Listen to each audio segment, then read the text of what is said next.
Kozhikode NIT-യിൽ youth കോൺഗ്രസിന്റെ പ്രതിഷേധം ഏതാണ്ട് സംഘർഷത്തിലേക്ക് നീങ്ങുന്നു എന്ന സൂചനയാണ് വരുന്നത്. അത് പോലീസ് ബാരിക്കേഡുകൾ വെച്ച് പ്രതിഷേധക്കാരെ തടഞ്ഞിട്ടുണ്ടെങ്കിലും പ്രതിഷേധക്കാർ പിരിഞ്ഞു പോകാൻ കൂട്ടാക്കുന്നില്ല.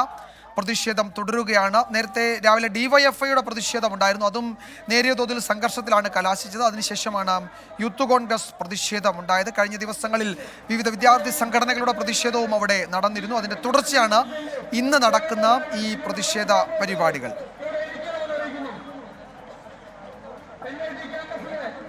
അഭിജിത്ത് മുഴക്കുന്ന വിവരങ്ങൾ നൽകും. അഭിജിത്ത്, പ്രതിഷേധക്കാർ പിരിഞ്ഞു പോകാൻ കൂട്ടാക്കുന്നില്ല എന്നാണോ കരുതേണ്ടത്, അതോ സമരം അവസാനിപ്പിച്ച് അവർ മടങ്ങുകയാണോ? ഇതിനോടകം ജലപീരങ്കി പ്രയോഗിച്ചു എന്ന് തോന്നുന്നു, അല്ലേ?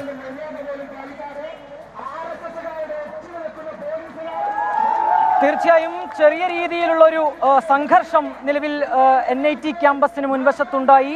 പോലീസും യൂത്ത് കോൺഗ്രസ് പ്രവർത്തകരും നേരിയ രീതിയിൽ ഉന്തും തള്ളും ഉണ്ടാകുന്ന ഒരു സാഹചര്യം ഉണ്ടായിരുന്നു.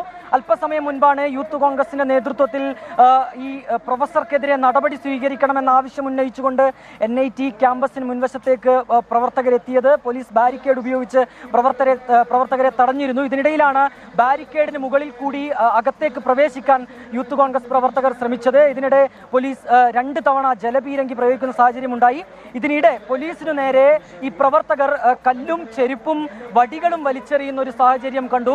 നിലവിൽ പ്രവർത്തകർ സംയമനം പാലിച്ചിട്ടുണ്ട്. അവർ ഒരു വശത്ത് നിലവിൽ കൂടി നിൽക്കുകയാണ്. ഈ ഒരു പ്രതിഷേധം തൽക്കാലം അവർ ഇത്തരത്തിലുള്ളൊരു പ്രതിഷേധത്തിൽ നിന്ന് വിട്ടുനിൽക്കുന്നുണ്ട്. നേരത്തെ സമാനമായ രീതിയിൽ DYFIയുടെ നേതൃത്വത്തിലും ഈ ക്യാമ്പസിനകത്തേക്ക് ഒരു പ്രതിഷേധ പ്രകടനം ഉണ്ടായിരുന്നു. DYFI സംസ്ഥാന പ്രസിഡന്റ് V വസീഫിന്റെ നേതൃത്വത്തിലായിരുന്നു പ്രതിഷേധം.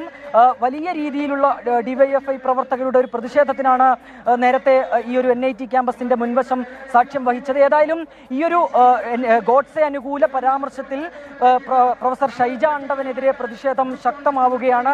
ഈ പ്രൊഫസർക്കെതിരെ നടപടി സ്വീകരിക്കണമെന്നൊരാവശ്യമാണ് വിദ്യാർത്ഥി യുവജന സംഘടനകളുടെ ഭാഗത്തു നിന്ന് ഉയരുന്നത്. നിലവിൽ കുന്നമംഗലം പോലീസ് ഈ പ്രൊഫസർക്കെതിരെ കലാപാഹ്വാനത്തിന് കേസെടുത്ത് അന്വേഷണം ആരംഭിക്കുകയും ചെയ്തിട്ടുണ്ട്. പ്രധാനമായും ഈ വിഷയത്തിൽ ഈ പ്രൊഫസറുടെ കമന്റ്, ഫേസ്ബുക്കിൽ വന്ന കമന്റ് പ്രൊഫസർ തന്നെ കമന്റ് ചെയ്തതാണ് എന്ന കാര്യം തെളിയിക്കേണ്ടതുണ്ട്. അതിനായി മെറ്റയെയും ഒപ്പം തന്നെ സൈബർ സെല്ലിനെയും പോലീസ് സമീപിച്ചിട്ടുണ്ട്.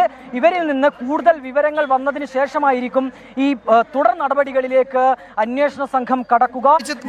വിവരങ്ങൾ നൽകിയത്. ഗോഡ്സെ പ്രകീർത്തനത്തിൽ പ്രൊഫസർ ഷൈജ ആണ്ടവനെതിരെ നടപടി വേണം എന്ന ആവശ്യം ഉന്നയിച്ചാണ് യൂത്ത് കോൺഗ്രസിന്റെ പ്രതിഷേധം NIT-യിലേക്ക് നടന്നത്. നേരത്തെ DYFIയുടെ പ്രതിഷേധവും നടന്നിരുന്നു.